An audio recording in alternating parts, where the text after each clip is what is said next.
नमस्कार दोस्तों, एक बार फिर अपने YouTube चैनल में आप सभी का स्वागत करता हूं। आज के इस अंक में आपसे बात करेंगे आरक्षण के बारे में। देश के अंदर इस समय आरक्षण को लेकर दो खेमों में समाज बटा हुआ है। आरक्षण कोई किसी की मांग है कि आर्थिक आधार पर आरक्षण मिलना चाहिए, कोई जात के आधार पर आरक्षण मांग रहा है, किसी का ये कहना है कि जिसकी जितनी हिस्सेदारी उसकी उतनी भागीदारी। तो अलग अलग लोगों के अलग अलग मत हैं। देश के अंदर आरक्षण की जो व्यवस्था लागू की गई थी आज़ादी के बाद, वो 10 सालों के लिए थी और उसमें समाज के दबे कुचले वंचित समाज के जो लोग थे, जो समाज की मुख्य धारा से उस तरह जुड़े हुए नहीं थे, जिनका विकास नहीं हुआ था, वैसे लोगों को आरक्षण देने की प्रावधान हमारे संविधान वेत्ताओं ने किया था और अगले 10 सालों के लिए किया था कि 10 साल के अंदर जो समाज के वंचित पिछड़े हैं, इनको जो है मुख्य धारा में लाया जाएगा और वो विकास की श्रेणी में विकास के रूप में अग्रसर होंगे।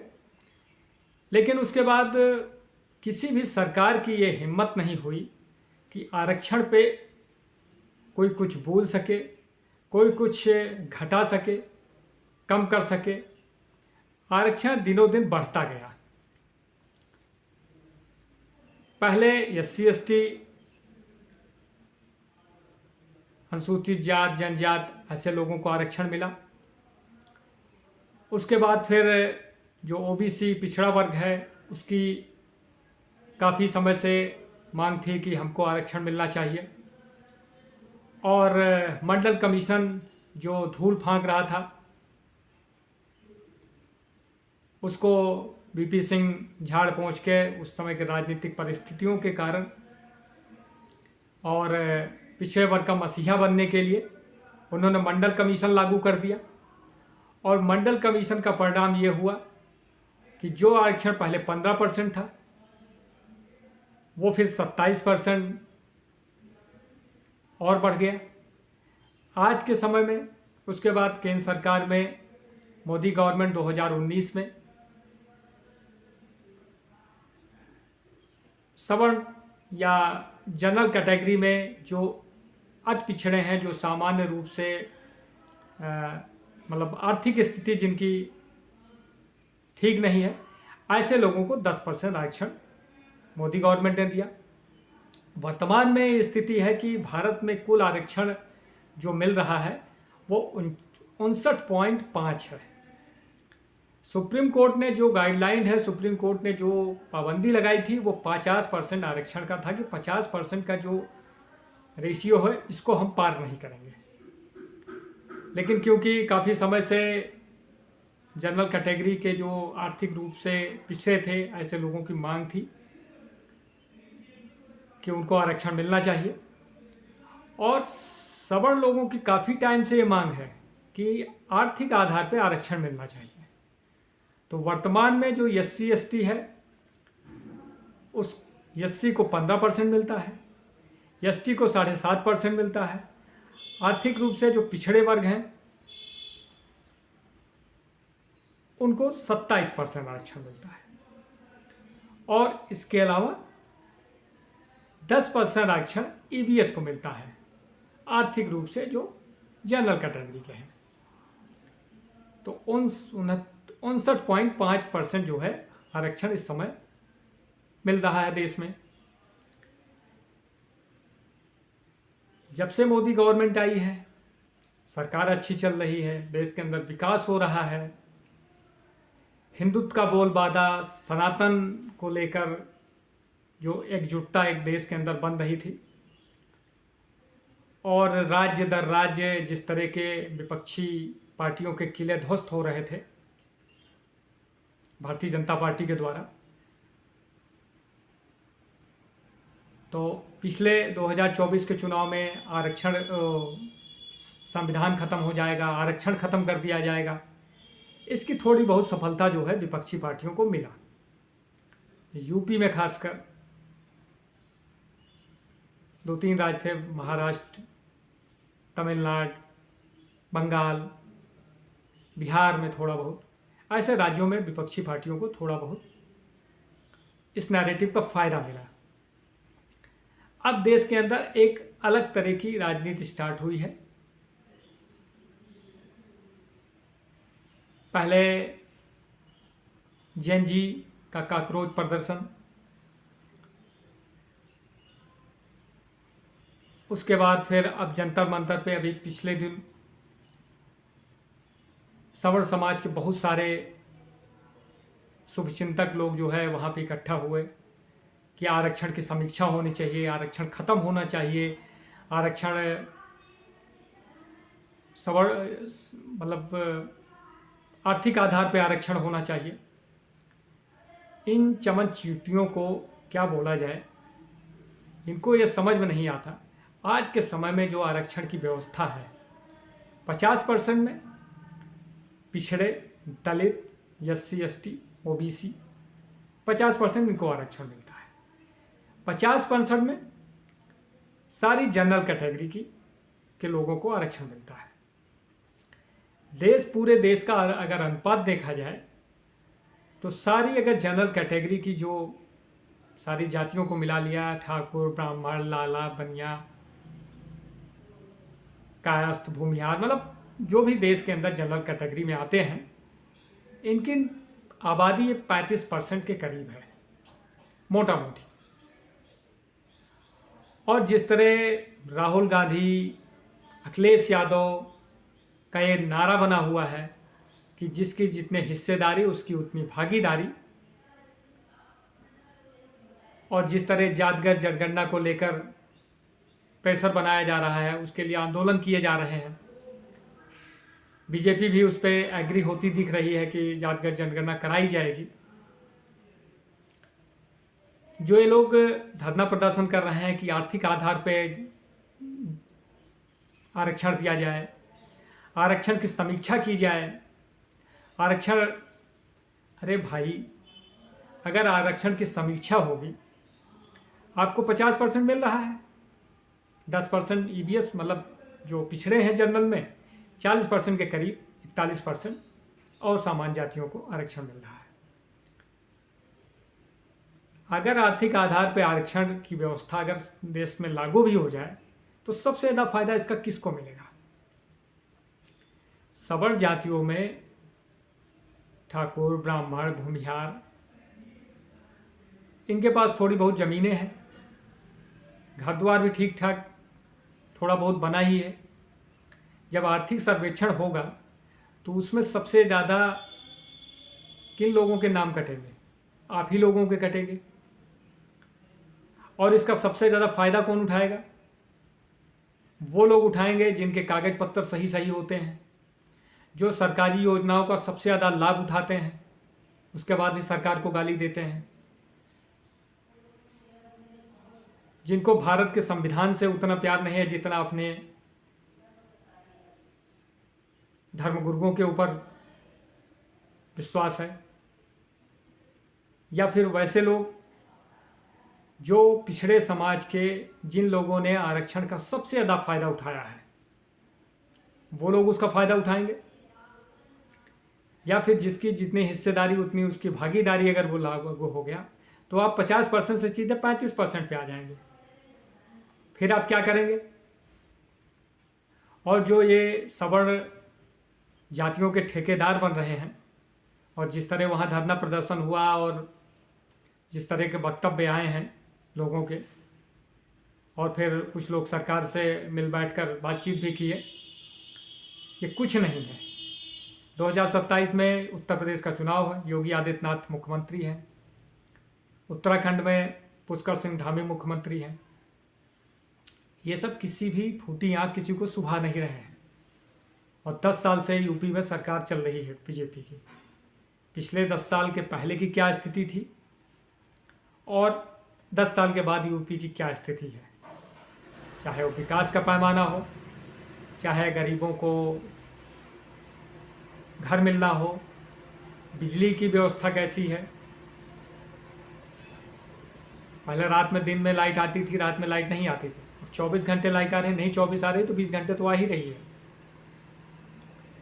रोड की क्या स्थिति है, घर घर शौचालय बने हैं, नल जल की व्यवस्था हो रही है, भले उसमें भ्रष्टाचार अभी है या अभी पूरी तरह से वो काम करना नहीं स्टार्ट हुआ है हर ग्राम सभा में, लेकिन हो रहा है। सारे घरों में सिलेंडर पहुंच गए हैं, रसोई गैस पहुंच गई है। वो भरा पा रहा है नहीं भरा पा रहा है वो अलग बात है, लेकिन सरकार ने पहुंचा दिया है। लॉ एंड ऑर्डर की जो स्थिति है यूपी में, कोई ऐसा महीना नहीं जाता था जिसमें समाजवादी पार्टी की सरकार में दंगे ना हो रहे हो यूपी में। पिछले 10 सालों में कितने दंगे हुए हैं और कितने दंगे में लोग मारे गए हैं। लोग अमन चैन से रह रहे हैं, वो उनको रास नहीं आ रहा है। वैसे भी उत्तर प्रदेश में योगी आदित्यनाथ के ऊपर ठाकुरवाद का आरोप लगता है, लेकिन किसी ठाकुर का कोई भला नहीं हो रहा है। जो लोग पहले सिस्टम में थे वही आज भी सिस्टम का मजा उठा रहे हैं। किसी आम राजपूत का कोई उसमें भला नहीं हो रहा है, बल्कि और पिस रहा है।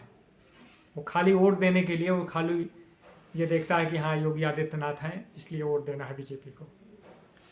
और पिछले 12-13 सालों में जिस तरह की भारत के अंदर राजनीति चल रही थी, खासकर सारी जनरल कैटेगरी में ज़्यादातर जो लोग थे वो एक तरह से भारतीय जनता पार्टी के सपोर्टर, वोट बेस, कार्डर, उसको कुछ भी बोल दीजिए, उसको कैसे तोड़ा जाए, उसमें कैसे सेंधमारी की जाए, इसके लिए लगातार राहुल गांधी की तरफ से, अखिलेश यादव की तरफ से कैसे जातियों को आपस में लड़ाया जाए, कैसे ठाकुर ब्राह्मण किया जाए, कैसे पिछड़ी जातियों में वैमनस्य पैदा किया जाए। क्योंकि उनको पता है कि हमारा एक जो वोट बैंक है, जो एक साइड 15% 20%, वो तो हमारे साथ ही है, और कुछ अपनी जात का वोट मिल जाएगा और बाकी कुछ चमन चूतिए हैं सवर्णों में, वो तो उनको सपोर्ट कर ही देंगे क्योंकि उनको भी टिकट लेना है। और ये जो जंतर मंतर पे धरना प्रदर्शन कर रहे थे, इसमें से जितने भी नेल्टर हैं, अगर इनको सबको विधायक और सांसदी का टिकट बीजेपी दे दे तो कल से ये बीजेपी का गुण गाने लगेंगे। इनको ना आरक्षण से लेना देना है और ना किसी सवर्ण जात के किसी भी की भलाई से मतलब है। इनको सिर्फ अपनी राजनीति रोटी सेकनी है, और इनके पीछे जो लोग लगे हुए हैं इनको प्रोत्साहित कर रहे हैं, इनको भड़का रहे हैं कि आप ऐसा करिए, सरकार दबाव में आएगी। आज के समय में कौन सी ऐसी सरकार है जो आरक्षण ख़त्म कर देगी या आरक्षण की समीक्षा करने की भी बात कह सकती है? समाजवादी पार्टी क्यों आरक्षण की बात नहीं करती कि आरक्षण की समीक्षा होनी चाहिए? क्योंकि ओबीसी में सबसे ज़्यादा जो फ़ायदा हुआ है यादव जातियों ने फ़ायदा उठाया है, दलितों में सबसे ज़्यादा जाटों ने फ़ायदा उठाया है, या फिर अन्य राज्यों में जहाँ पे दलितों का और पिछड़ी जातियों का हक छीन के मुस्लिमों को आरक्षण दे दिया जाता है, कर्नाटक में, तेलंगाना में और भी कई सारे राज्यों में। वहाँ पे क्यों ये लोग नहीं बोलते? किसी को आरक्षण से लेना देना नहीं है, ना ही किसी को समाज की भलाई से लेना देना है। सिर्फ और सिर्फ किसी भी तरह सरकार को स्थिर किया जाए, सरकार को दबाव में लाया जाए, एक नैरेटिव सेट हो, जैसे 2024 के चुनाव में आरक्षण खत्म हो जाएगा और संविधान खतरे में आ गया था, वैसे 2027 की योगी सरकार में ये जीत गए तो आरक्षण खत्म कर देंगे। योगी बाबा का कोई मतलब नहीं है आरक्षण से, केंद्र सरकार का है। लेकिन क्या भारतीय जनता पार्टी आरक्षण की समीक्षा कर सकती है? मोदी जी या आरक्षण हटाने की बात कर सकते हैं या आर्थिक आधार पर आरक्षण की बात कर सकते हैं? अरे भाई, सवर्णों का जो घाटा मुनाफा होना था वो हो चुका है। आप 50% पे अभी भी हैं, 50% आरक्षण का लाभ अभी आपको मिल रहा है, जो जनरल कैटेगरी को मिल रहा है। उसमें से 10% जो पिछड़े सवर्ण जातियों के हैं उनको भी मिल रहा है। 49% के करीब जो है दलितों और ओबीसी को मिल रहा है। भाई, आर्थिक आधार पे आरक्षण की समीक्षा की बात तो दलितों को करना चाहिए और ओबीसी जातियों को करना चाहिए जिनको आरक्षण का फ़ायदा नहीं मिल रहा है। मुसहर हैं, ओबीसी में कुर्मी हैं, विश्वकर्मा हैं, नाई हैं, धोबी हैं, ये सब कई सारी जातियां हैं जिनको उस तरह का आरक्षण का लाभ नहीं मिला जैसे मिलना चाहिए। समीक्षा की बात इनकी तरफ से उठानी चाहिए, आरक्षण खत्म करने की, आरक्षण की समीक्षा होनी चाहिए, इनकी तरफ से बात करनी चाहिए। या आरक्षण में सब कैटेगरी हो, जातियों के हिसाब से कौन सबसे ज़्यादा पिछड़ा है उसको अलग कैटेगरी हो, किसको उसका फ़ायदा मिल गया है उनको उसकी अलग कैटेगरी हो, ये सब बातें इनकी तरफ से होनी चाहिए। आप क्यों परेशान हैं कि आर्थिक आधार पर आरक्षण मिलना चाहिए? अरे आर्थिक आधार पर जिस दिन आरक्षण लागू हो गया सबसे पहले आपके ही लात पड़ने वाली है, सबसे पहले आप ही बाहर होंगे। जो आरक्षण का लाभ लेकर आज सांसद हैं, विधायक हैं, IAS IPS बड़े बड़े पदों पे बैठे हुए हैं, जब वो लोग आरक्षण की बात नहीं कर रहे हैं या आरक्षण हटाने की बात नहीं कर रहे हैं, तो आपको कौन सा चुन्ने काट रहे हैं? जो आप आरक्षण की हटाने की बात कर रहे हैं, आरक्षण की समीक्षा की बात कर रहे हैं, आर्थिक आधार पर आरक्षण लागू होना चाहिए। अरे भाई, आप उन सब चीज़ों में ना पड़िए। राजनीति करने के लिए और भी बहुत सारे विषय हैं, आप अपने ही समाज का क्यों बुरा करने पर लगे हुए हैं? ये मेरा आकलन है, ये किसी का मतलब सबकी अलग अलग सोच है। कोई और कुछ अलग तरीके से सोच सकता है कि नहीं नहीं आरक्षण का समीक्षा हो जाए, आर्थिक आरक्षण आधार पर आरक्षण लागू हो जाए तो सवर्ण जातियों का फ़ायदा हो जाएगा, जनरल कैटेगरी का फ़ायदा होगा। लेकिन मेरे समझ से तो नहीं होने वाला। और जो लोग इसमें लगे हुए हैं, जो लोग इसको लीड कर रहे हैं, इसमें से एक दो लोग तो सरकार के साथ मिल गए हैं, आगे उनकी क्या बातचीत हुई है, पार्टी विधायकी का टिकट मिलेगा या कोई और फ़ायदा मिलेगा। और जो लोग परेशान हैं वो भी किसी न किसी तरह सिस्टम में घुसना चाहते हैं, सांसद विधायक बनना है या सरकार से कुछ फ़ायदा मिल जाए। जब सवर्ण जातियों में राजपूतों के कम से कम क्षत्रिय महासभा के 100 संगठन होंगे पूरे देश में, जब आप खुद इकट्ठे नहीं हैं तो आप कैसे समाज के आप ठेकेदार बन रहे हैं? ब्राह्मणों में कितने परशुराम संगठन चल रहे हैं? सवर्ण जातियों में ही जनरल कैटेगरी में कितने अलग अलग जातियों के अलग अलग संगठन चल रहे हैं? पहले आप खुद एक हो जाइए, उसके बाद आप समाज की बात करिए, आप जनरल कैटेगरी की बात करिए। और अगर बीजेपी हट भी जाए, मोदी हट जाएं, योगी जी हट जाएं, आप किसको लाएंगे? क्या अखिलेश यादव कभी आरक्षण हटाने की बात करेंगे या आरक्षण की समीक्षा की बात करेंगे या आर्थिक आधार पर आरक्षण देने की बात करेंगे? कभी नहीं करेंगे। और कांग्रेस जो आरक्षण को लागू किया है वो आरक्षण कभी हटाएगा? जो बिना किसी मुद्दे को सुप्रीम कोर्ट के वर्डिक्ट पे इतना हो हल्ला कर सकता है, सरकार के ऊपर इतना दबाव बना सकता है, वो आरक्षण हटाने की बात करेगा या आरक्षण की समीक्षा की बात करेगा? इन लोगों को सिर्फ देश के अंदर आग लगा के, जातियों को आपस में लड़ा के और किसी भी तरह सत्ता में आना है। अरे आप इन लोगों से क्यों नहीं पूछते, जो और विपक्षी पार्टियां हैं, कि आप क्यों नहीं बोल रहे हैं? कोई किसी भी पार्टी का विधायक हो, राजपूत है, ब्राह्मण है और जातियों के लोग, जनरल कैटेगरी के जो विधायक सांसद हैं, ये क्यों नहीं बोल रहे हैं कि आर्थिक की समीक्षा होनी चाहिए? या आप लोगों से कम ये पढ़े लिखे हैं या इनका कम दिमाग चलता है या सब गोबर खा के बैठे हुए हैं वहाँ? तो भाई आप समाज के ठेकेदार मत बनिए। राजनीति करने के और बहुत सारे मुद्दे हैं, हिंदू धर्म में बहुत सारी कुरीतियाँ हैं, उस पर ध्यान लगाइए। या समाज के अंदर जिनके आप ठेकेदार बन रहे हैं, जिन जातियों के आप संगठन चला रहे हैं, उन जातियों में बहुत सारी ऐसी प्रथाएं चल रही हैं, या उस समाज को कैसे आगे बढ़ाया जाए, इसके बारे में बात करिए, वो कैसे मजबूत हो। आप आरक्षण का ठेका मत लीजिए। अगर आरक्षण की समीक्षा होगी, आरक्षण हटाने की बात होगी, तो देश में पहले से इतना विघटन मचा हुआ है और भी विघटन होगा, और भी जातियां आपस में लड़ना शुरू कर देंगी।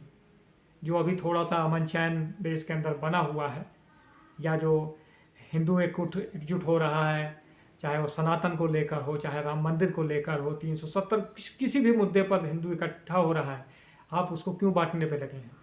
आप उसको बांटिए मत, कुछ ऐसा करिए जिससे समाज संगठित हो, और जो दबे कुचले हैं उनका प्रयास करिए कि वो जो है सामान्य धारा में हैं, उनका विकास हो।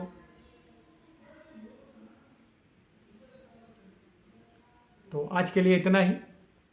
मेरी बात किसी को बुरी लग रही हो या, सबका अपना अपना मत है, मेरा ये मत था, तो उसके लिए क्षमा प्रार्थी हैं। आज के लिए इतना ही। ये मेरा यूट्यूब चैनल है, आप लोग इसको ज़्यादा से ज़्यादा लाइक करिए, सब्सक्राइब करिए, शेयर करिए। धन्यवाद। जय हिंद, जय भारत, वंदे मातरम।